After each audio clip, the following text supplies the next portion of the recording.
கடந்த ஆட்சியில் ஜல்லிக்கட்டுன்றது ஒரு தவறான புரிதல்ல அவங்க எல்லாம் இருந்திருக்காங்க. அதாவது ஜல்லிக்கட்டு ஒவ்வொரு ஊரை அலங்காநல்லூர், பாலமேடு ஒவ்வொரு ஊரையும் தாங்கி நிற்கும் பொழுது அந்த ஊருக்குன்னு ஒரு பேர் இருக்கு. அந்த ஊர்ல இருக்க மக்கள் அனைவரும் அது விழாக்கோலம் கொண்டு அந்த பாரம்பரியத்தோடு அந்த ஊர்ல செலிப்ரேட் பண்றது. இவர்கள் தனியா என்ன புரிஞ்சுக்கிட்டாங்கன்னா, அது ஒரு கிளாடியேட்டர் மாதிரி ஒரு தனியா ஒரு ஸ்டேடியம் கட்டி, அது இல்ல ஜல்லிக்கட்டு. அந்தந்த ஊருக்கு ஒரு பெருமை இருக்கு. அந்தந்த அலங்காநல்லூர்னா ஊருக்கு ஒரு பெருமை இருக்கு. அவனியாபுரம்னா அவனியாபுரம் ஊருக்கு, அந்த ஊரில் அந்த ஊர் மக்களோடு சேர்ந்து அந்த ஜல்லிக்கட்டு கொண்டாடுறது அந்த ஊருக்கு ஒரு பெருமை. அந்த மக்கள் அனைவரும் சேர்ந்து ஒரு விழா கோலமாக அந்த ஜல்லிக்கட்டை கொண்டாடுவது. வெளியில ஊருக்கு சம்பந்தமே ஒரு இடத்துல ஒரு ஸ்டேடியத்தை கட்டி என்ன கிளாடியேட்டரா கொண்டு போய் எல்லாரும் முட்டி பாக்குறதுக்கு, அது அந்தந்த ஊருக்கு ஒரு பெருமை. அது அங்க மக்கள் கொண்டாடுவது. இதெல்லாம் சேர்ந்து அந்தந்த ஊர் மக்கள் எல்லாம் சொல்லுவது, எங்கள் ஊரில் வந்து ஜல்லிக்கட்டு பண்ணாதான் எங்க ஊருக்கு பெருமை. நீங்க வெளியில போய் சம்பந்தம் இல்லாம எல்லா ஊரையும் கொண்டு போய் அங்க வச்சு பண்றதுக்கு கிளாடியேட்டர் இல்ல. அந்த ஊருக்கு ஒரு பெருமை. பாரம்பரியமா எப்படி செஞ்சார்களோ அந்த வழக்கத்தில் செய்யுங்கன்னு தான் கேட்டுக்கிறாங்க. அதை தான் அவரும் வந்து சொல்லியிருப்பார்னு நினைக்கிறேன். அது எந்த அளவுக்கு இவங்க ஸ்டேடியம் கட்டினாங்களோ அது அந்த அளவுக்கான பயன்பாட்டில் மக்களும் உணரவில்லை. அது ஒரு பெரிய பெருமையாகவும் யாரும் கருதவில்லை. ஒரு எஸ்.எஸ். கிருஷ்ணமூர்த்தி அவர்கள் ஒருத்தர் பேசுறாரு. உங்க அண்ணி தான் பேசுறாரு. அவர் மாண்புமிகு பேரவைத் தலைவர் அவர்களே, முல்லை பெரியார் அணையினுடைய நீர்மட்டத்தை உயர்த்துவதற்காக பல்வேறு சட்ட போராட்டங்களை நடத்தி 136 அடியிலே இருந்து 145 அடியாக உயர்த்திய பெருமை, 142 அடியாக உயர்த்திய பெருமை மாண்புமிகு இதய தெய்வம் புரட்சி தலைவி அம்மாரளை சாரும்.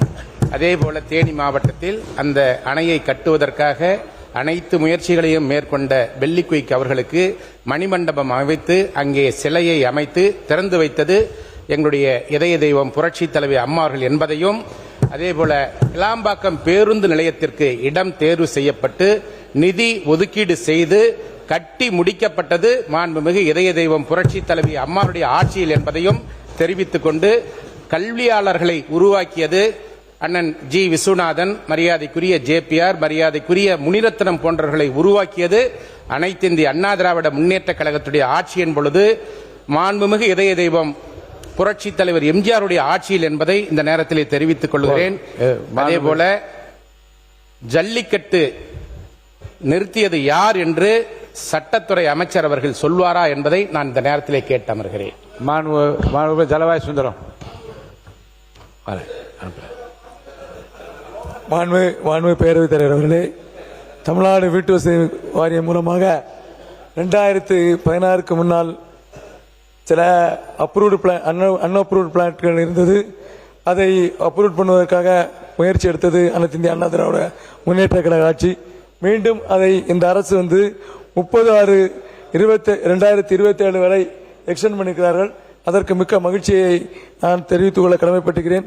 இதில் முக்கியமாக இருக்கிறது என்னவென்றால், GOMS நம்பர் 66-33-20 போட்டதிலே 2 சாராம்சம் இருக்கிறது. ஒன்று, ஹில்ஸ் ஏரியா ஆக்கா இருக்கக்கூடிய இடத்திலும், அதேபோல் எக்கோ சென்சிட்டிவ் இடத்திலும், குறிப்பாக எங்கள் மாவட்டத்தில் இருக்கக்கூடிய ஆரல்வாய்மணி, தோவாளை போன்ற பகுதிகள் எல்லாம் எக்கோ சென்சிட்டிவ் வரவில்லை. எனவே மாண்புமிகு வீட்டு வசதித்துறை அமைச்சர் அவர்கள் இதை சரிவர கவனித்து, ஏற்கனவே நீங்கள் இதுக்கு எக்ஸ்டென்ஷன் கொடுத்திருக்கிறீர்கள். அன்அப்ரூவ்ட் ப்ராடக்ட் எதெல்லாம் ரெகுலரைஸ் பண்ண முடியுமோ அதையெல்லாம் ரெகுலரைஸ் பண்ண வேண்டும் என்றும், குறிப்பாக கன்னியாகுமரி மாவட்டத்தில் இருக்கக்கூடிய என்னுடைய சொந்த வில்லேஜ் பேரவை அலுவல் நேரம் நீட்டிக்கப்படுகிறது. தோவாளை மற்றும் ஆறாமலில் இருக்கக்கூடிய அன்அப்ரூவ்ட் பிளாட் அப்ரூவ் பண்ணி தரும்படி உங்கள் மூலமாக உறுப்பினர் வேலுமணி அவர்கள்.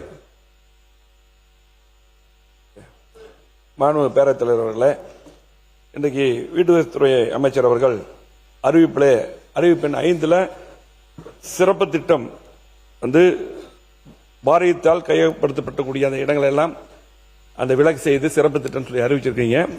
அது முழுமையான விளக்கங்கள் இல்லை. இருந்தாலும் அதை பொறுத்தளவுக்கு எங்களுடைய கோவை மாவட்டத்தில் வடவள்ளி, வீரகேரளம், கவுண்டம்பாளையம், வெள்ளக்கிணறு, சின்னவேடம்பட்டி, கணபதி, கிருஷ்ணராயபுரம், சரவணம்பட்டி, விளாங்குறிச்சி, காலப்பட்டி, உப்புளிப்பாளையம், சௌரிபாளையம், வேளாண்டிபாளையம் 12 வருவாய். இது கிட்டத்தட்ட 40 ஆண்டுகளுக்கு முன்னால் 10,000 ஏக்கர் நிலங்கள் வந்து வீட்டு வாரியத்தால் ஆர்ஜிதம் செய்யப்பட்டது.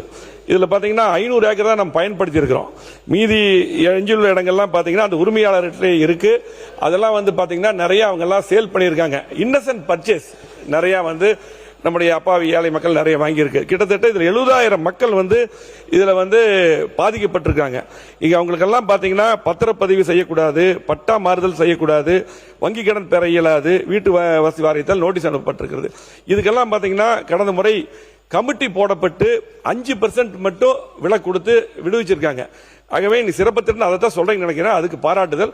கண்டிப்பாக அரசு நீங்கள் தனி கவனம் எடுத்து முதலமைச்சர் கவனத்துக்கு கொண்டு போய் அந்த இடங்களை எல்லாம் பாத்தீங்கன்னா விலக்கு கொடுத்து அதை கண்டிப்பாக செய்து தர வேண்டும் என்று பேரவைத் தலைவர் வாயிலாக கேட்டுக்கொள்ள. அதே போல என்னுடைய தொண்டாமுத்தூர் தொகுதிக்குட்பட்ட செல்வபுரம், அதே போல கல்லாமேடு, குளத்துப்பாளையம் பகுதியில் நம்ம வீடு கட்டியிருக்கிறோம் ஸ்லம்போல்ல. இந்த வீடெல்லாம் பாத்தீங்கன்னா பாதிக்கு மேல நான் அமைச்சராக இருக்கும்போது கட்டப்பட்டது. அதுக்கப்புறம் பாத்தீங்கன்னா இப்ப எல்லாம் முடிக்கப்பட்ட நிலையில பாதி பேருக்கு தான் கொடுத்துருக்கிறோம் வீடு, அவங்களுக்கு உரிமையாளருக்கு. அதே போல மீதி வீடெல்லாம் பாத்தீங்கன்னா நிறைய இடைத்தரகர்கள் எல்லாம் தப்பா போயிட்டு இருக்கு. அதையும் அமைச்சர்கள் கவனத்தில் சரி செய்ய வேண்டும்.